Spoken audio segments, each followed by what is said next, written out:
చూడండి, ఈ సమయంలో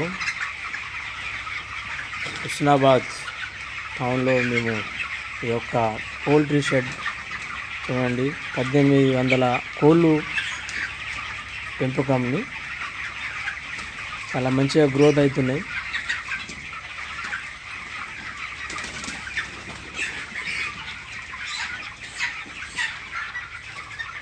కొట్లాడుకుంటాను దూరం